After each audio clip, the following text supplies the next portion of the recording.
Bismillahirrahmanirrahim. Assalamualaikum. CBR 150R Malaysia. Pakcik, Alhamdulillah, Pakcik ada ambil gambar dengan alung kita, Albatin Gomez.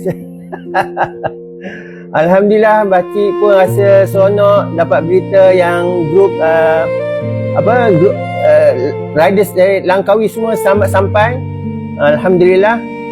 InsyaAllah bulan Disember nanti Pakcik cuba untuk hadir untuk event di Langkawi.